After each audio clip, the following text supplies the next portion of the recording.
Bienvenue chez Test Talk de Test Achat où nous vous aidons à faire les meilleurs choix.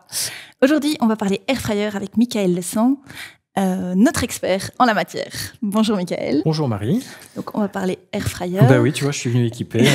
Parfait, merci beaucoup. Il va falloir que tu me convainques. Je rêve d'un Air Fryer depuis des mois.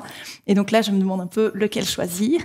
Et donc, pourquoi un air fryer? Est-ce que ça vaut vraiment le coup dans une cuisine? Alors, l'air fryer, c'est vrai, c'est le banger du moment. On en voit partout. Il y a des livres de recettes. Il y a des chefs comme Cyril Lignac qui vont inventer le gourmand ou le croquant.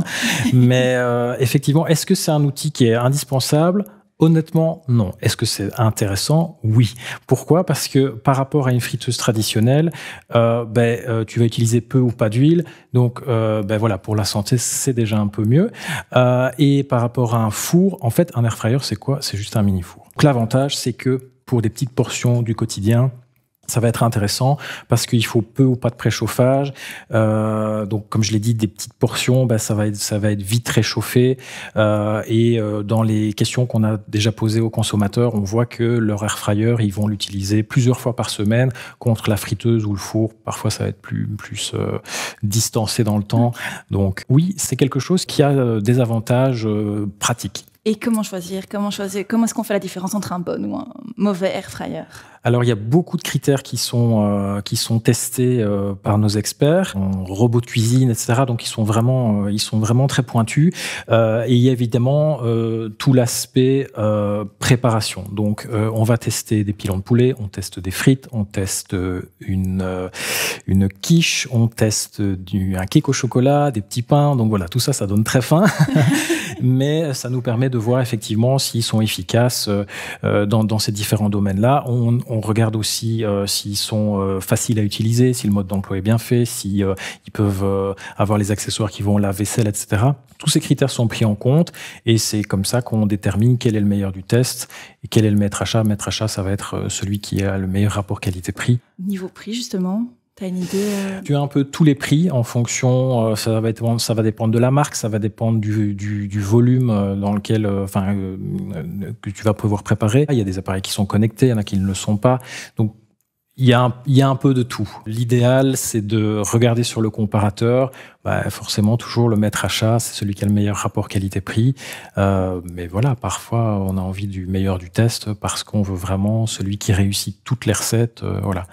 Mais j'ai envie de dire, l'essentiel, c'est de, évidemment, regarder le prix, mais regarder peut-être sur notre site, sur le comparateur, on peut choisir par rapport aux préparations. Donc, si tu sais que tu vas faire beaucoup de frites ou des pilons de poulet ou des choses comme ça, ou plus des pâtisseries comme un cake au chocolat, on peut filtrer pour voir quels sont les meilleurs. Ça, c'est une chose. Et l'autre chose, c'est de regarder par rapport à la quantité. Donc, nous, ce qu'on fait, c'est qu'on met des frites surgelées dedans et on mesure la quantité de frites qu'on peut mettre.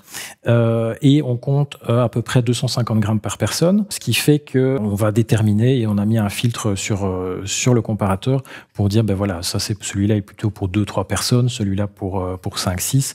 Donc, voilà, tu as différentes capacités. Tu parlais de connecté ou pas connecté. Est-ce que ça a vraiment un impact fort dans ma préparation d'aliments? Non, en fait, un connecté, tu vas pouvoir effectivement le lier à une application, tu vas peut-être avoir des recettes, etc. Mais c'est un peu comme tout maintenant, tout est connecté, même le pèse-personne dans ta salle de bain. Donc, voilà, ça dépend un petit peu des affinités de chacun. Après, c'est vrai qu'avec un air fryer, on pense souvent aux frites, puisque la traduction en français, c'est friteuse à air, donc on pense souvent aux frites. Il y a beaucoup de snacks qui sont faits dedans. On est en Belgique, donc on va faire des fricadelles, des trucs comme ça. Mais il y a plein de recettes qu'on peut faire et il y a plein d'influenceurs sur les réseaux, sur Instagram. Tu as Tom Fauconnet, par exemple, Toto Cuisto, qui montre lui, il est plutôt avec Ninja, qui est une grosse marque d'air fryer. On a parlé tout à l'heure de Cyril Lignac. Lui, c'est plutôt Philips, qui est une autre grosse marque. Comme ça, on en a cité quelques-unes. Mais donc voilà, mais il y a plein d'influenceurs sur les réseaux qui ont des recettes sympas à faire. Et en fait, l'air fryer, oui, il y a, comme je disais, c'est pas indispensable, mais c'est pratique pour faire plein de choses. J'avais regardé un peu les questions des internautes et des membres Test Achat, et notamment ils demandaient si on pouvait cuire des légumes, est-ce que c'était bon, et surtout des surgelés. Est-ce que c'est une bonne chose ou pas? Alors, nous, le test des frites, il est fait avec des frites surgelées. Donc, oui, on peut cuire des surgelés, ça va très bien. Il faut juste, le petit conseil, c'est de bien secouer les frites avant pour enlever tous les résidus de glace ou de choses comme ça, pour éviter que ça cuise mal. Et pour les frites, l'autre petit conseil, c'est de secouer à mi-cuisson. Il y a beaucoup de fabricants qui le recommandent, mais pas tous. Mais c'est toujours mieux parce que comme ça, tu vas avoir une meilleure répartition de la chaleur entre, si tu laisses tout comme ça, tu risques d'avoir le dessus qui est un peu trop cuit et le dessous qui ne l'est pas assez. Donc voilà. Et pour en revenir aux légumes, donc il y a certains airfryers qui commencent à avoir une fonction vapeur, notamment un Philips qu'on a testé. Alors on le teste pas systématiquement cette fonction vapeur parce que c'est relativement nouveau et c'est pas encore bien répandu, mais on l'a testé pour celui-là. Et on a constaté que, en fait, et on a fait avec du poisson. Et là, ça a bien fonctionné. Le poisson était bien cuit. On l'a fait aussi avec différents légumes. Et là, on a remarqué que les carottes, par exemple, n'étaient pas assez cuites, voire même pas mangeables après un temps de cuisson quand même assez conséquent. On a comparé ça par rapport aux robots cuiseurs. Et là, là où les robots cuiseurs réussissent cette cuisson des légumes vapeur, cet airfryer-là, en tout cas, l'a pas réussi. On va dire que pour l'instant, c'est plus un côté un peu marketing, etc. Mais effectivement, les airfryers, t'en vois partout et ils sont de plus en plus gros, ils sont de plus en plus volumineux en termes de ce qu'ils peuvent accueillir. Dans certains, tu peux faire cuire un poulet entier. Donc, les options connectées, fonctions vapeur, etc. Mais c'est des fonctions que tu peux aussi retrouver sur certains fours. Par exemple, four traditionnel, il y a des fonctions vapeur aussi. Tu parlais beaucoup de quantité, du coup, pour une famille nombreuse, il y a moyen. Pour 6 oui, personnes. Il y a moyen. En fait, sur notre comparateur, de nouveau, il y a un filtre avec le nombre de personnes qu'on peut servir. Donc, c'est basé sur les portions de frites, mais ça donne déjà une très bonne idée. Ce qu'il faut faire attention, c'est bien de se dire, je vais pas prendre le plus gros airfryer, comme ça je suis tranquille. Il vaut mieux se dire pour combien de personnes je vais en général cuisiner et vraiment adapter son choix par rapport à ça. Pourquoi ? Parce que même s'ils vont consommer potentiellement moins qu'un four, puisqu'ils sont plus petits, ils chauffent plus vite, etc. C'est quand même des machines qui consomment, donc ce serait un peu dommage d'acheter un airfryer pour 5 personnes ou plus et de faire des portions de 1 à 2 personnes au quotidien. C'est un peu, au niveau consommation, planète, tout ça, c'est pas terrible. Est-ce que tu as des airfryers que tu tu proposes d'éviter parce qu'ils sont pas encore performants? Dans les innovations, on sait qu'il y en a maintenant, on en a testé un où donc tu peux avoir plusieurs zones, tu as plusieurs tiroirs, ici tu en as 2, qui sont généralement l'un à côté de l'autre.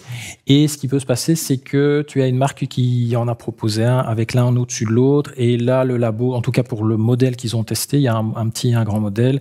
Et celui qu'ils ont déjà testé, ils ont dit c'est pas encore, la technologie n'est pas bien adaptée aux 2 zones l'une au-dessus de l'autre. Après, il y a l'autre modèle à tester, on verra si ça fonctionne mieux, s'ils se sont améliorés. Puis sinon, l'idéal, c'est de nouveau le comparateur et de mettre les filtres par rapport à la quantité qu'on veut, à ce qu'on veut y préparer. Et puis, peut-être que dedans, il y aura toujours le meilleur du test, peut-être qu'il y aura toujours le maître à chat. Et puis, si vraiment vous avez super filtré, il y aura toujours un modèle qui vous plaira et qui aura des bons résultats au test. Merci beaucoup. Avec plaisir. Vous avez trouvé cet épisode intéressant, vous savez l'airfryer que vous voulez acheter maintenant. Likez, abonnez-vous, partagez vos questions ou expériences en commentaire et on y répondra rapidement. Merci et à bientôt pour un nouveau sujet.